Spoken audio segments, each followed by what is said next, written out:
Hi everyone, on this video I'll be showing you how to play music using the GMA Affordabox Multimedia player.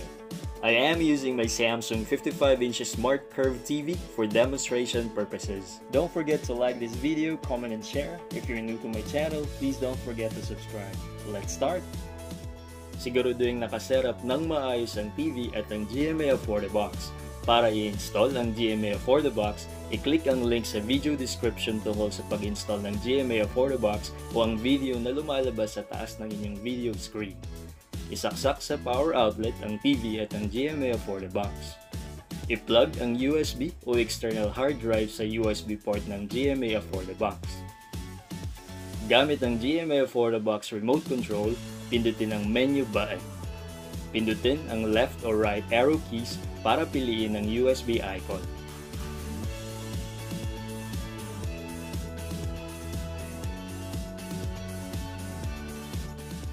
Pindutin ang down arrow key para piliin ang multimedia.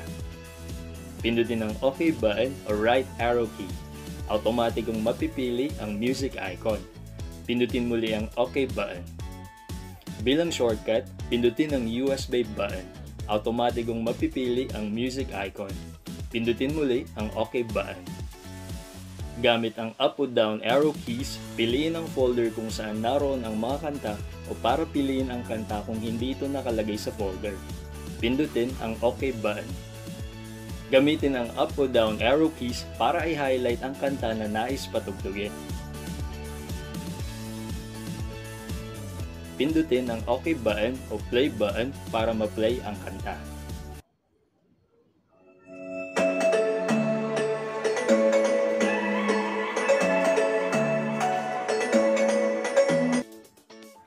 Maaring gamitin ang next o previous button para automatikong mag-play ang kanta na nais marinig.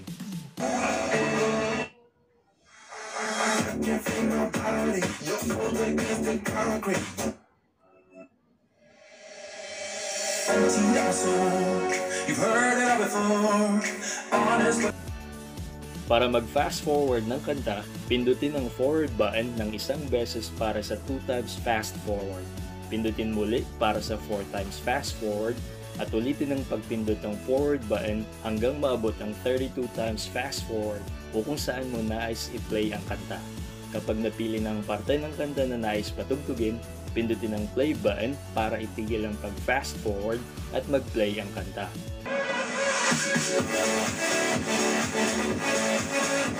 Pindutin ang pause button kung nais na itigil pansamantala ang pag-play ng kanta.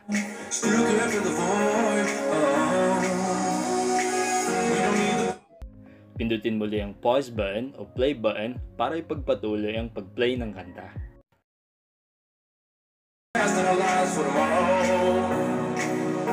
Pareho lang ang gagawin kapag gusto namang mag-rewind ng kanta. Pindutin lamang ang rewind button. Ang mga kanta ay automatikong magpi-play ng sunod-sunod mula sa kanta na nasa taas pababa hanggang ma-play lahat ng kanta sa folder o sa list.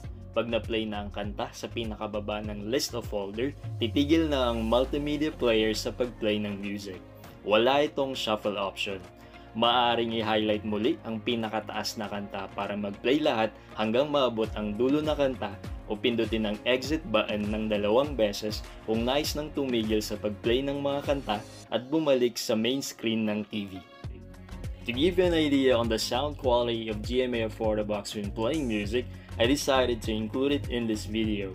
The comparison is between using the audio played by the GMA Affordabox Multimedia player and the sound quality played on TV using Smart View or screen mirroring feature of a smartphone. Please take note that the sound quality comparison may be affected by other factors like the TV make and model, etc. This first portion is the sound quality of GMA Affordabox Multimedia player when playing a song.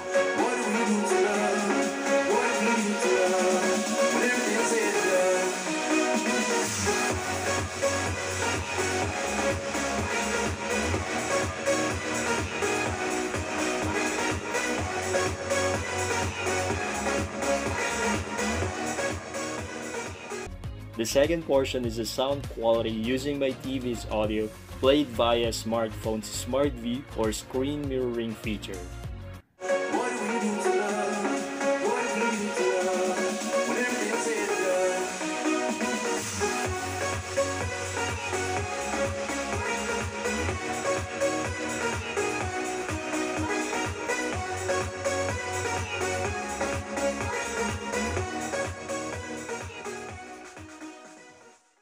Let me know your thoughts on this and comment below. If you have any question related to the video, feel free to comment below. I've also added GMA Affordabox contact details in the video description.